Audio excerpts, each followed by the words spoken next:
लेकिन अपन अपने आप को देखें, अपन ने इतना समय सार सुना, एक द्रव्य दूसरे द्रव्य का करता धरता नहीं है, ये बात अपन 20 साल से सुन रहे हैं।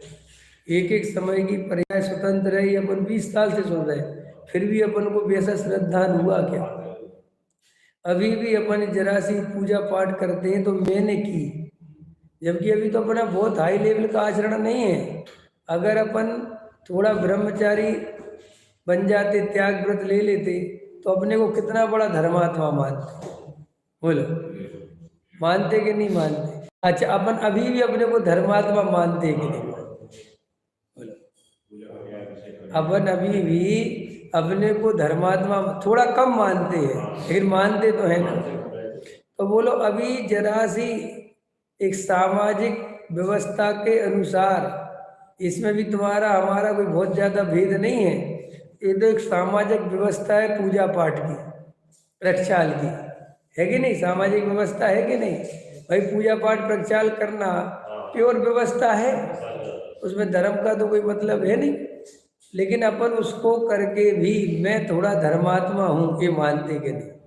और अभी अपन अष्टमी को हरि छोड़ दें, चतुर्दशी को हरि का त्याग कर दें, बाजार का त्याग कर दे, छना हुआ पानी का नियम ले ले, सब कुछ कर लें, तो बोलो अभी अपन को ऐसा नहीं लगेगा अपन बहुत धर्मात्मा हो गए?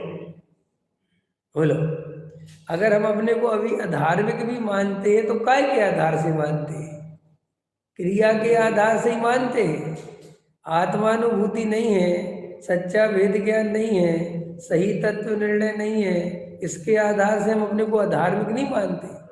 हमारे अधार्मिक होने का लक्षण क्या है? हम गृहस्थ हैं, हम व्यापार करते हैं, हम आचरण पूरी तरह नहीं पालते, हम अभी पूरा शुद्ध भोजन नहीं करते, ये हमारा लक्षण अधार्मिक होने का हम मानते हैं। और जितनी हमारी क्रिया में सुधार होता है, जितनी हमारे बाहर में चेंजिंग आती है, उसे हम धर्म मानते हैं। तो फिर सोचो, विचार करो कि हम जब इतना सा करके इतने सारे लुट जाते हैं, तो फिर द्रव्यलिंगी मुनि की क्या गलती है? जैसे वर्तमान में भी इतने साधु हैं और वो इतना आचरण पालते हैं, नग्न रहते हैं, किसी का मंडल लेते, एक बार भोजन करते, तो वे अपने को धर्मात्मा नहीं माने तो क्या माने? बोलो, वे तुम्हें बड़ा कैसे समझे? वे तुम्हें गृहस्थों को तुम्हें क्या समझेंगे? वे तो तुम्हें यही समझेंगे, तुम मुझे हमें बताओगे धर्म क्या होता है। बोलो, गलत कह रहे क्या? भाई, जो आदमी घर परिवार छोड़कर है नग्न खड़ा हो गया, इससे ज्यादा और धर्म क्या होगा? इससे ज्यादा वैराग्य क्या होगा? भाई, ठंडी गर्मी सर्दी है, लोक लाज सब छोड़ दी ना। बोलो, अब आप कहते हो कि साहब इसमें धर्म नहीं है, तो ये कहना तो बहुत आसान है, लेकिन अपने ऊपर जब कोई घटित होता है तब अपने को अपन कितना धर्मात्मा मानते हैं ये बताओ।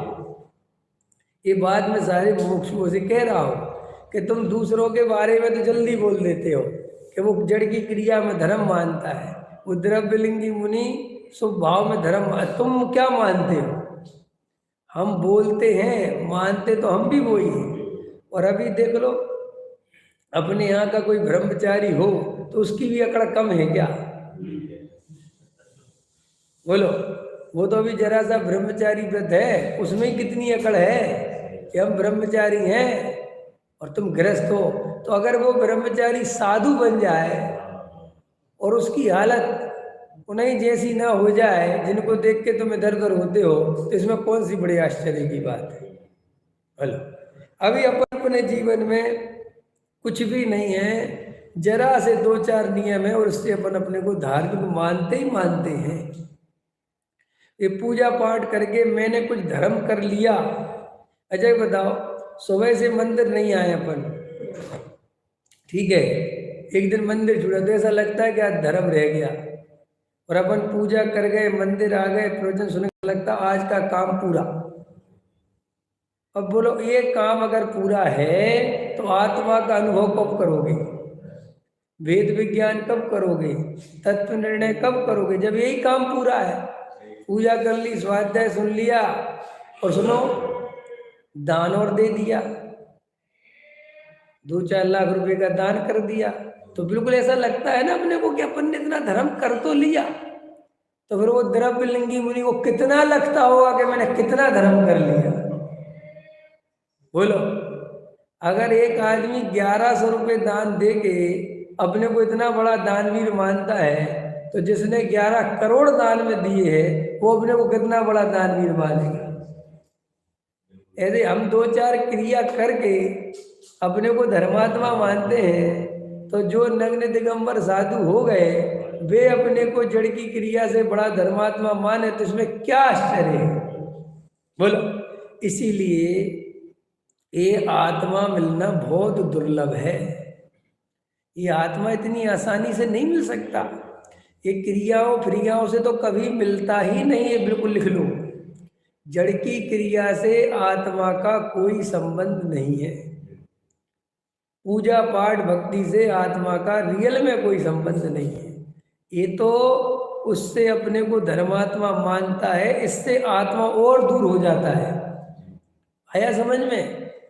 जैसे अपन को इस स्वाध्याय सुन सुन के क्षयोपशम ज्ञान होने से कभी कभी नुकसान ज़्यादा हो जाता है फायदे की अपेक्षा। क्यों? कि वो क्षयोपशम ज्ञान से ही अपन अपने को धर्मात्मा मान लेते हैं। और जिसको जितनी ज़्यादा जानकारी वो उतना ज़्यादा समझ लो स्वच्छंदी।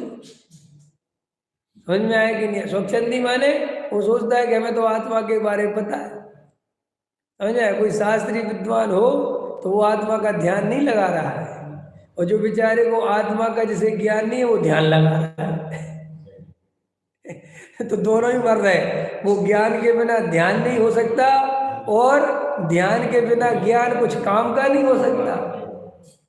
लेकिन जे अपने ज्ञान में संतुष्ट है और वो अपने ध्यान में संतुष्ट है, वो कह रहा है ज्ञान क्या कर लेगा, हम तो ध्यान करते हैं। माने ध्यान करते माने हम तो आचरण पालते हैं। और ये कह रहा है कि क्या कर लेगा, आचरण फाचरण, हमें ज्ञान इतना ज़्यादा है। ये क्षयोपशम ज्ञान से संतुष्ट है, वो जड़ की क्रिया से संतुष्ट है।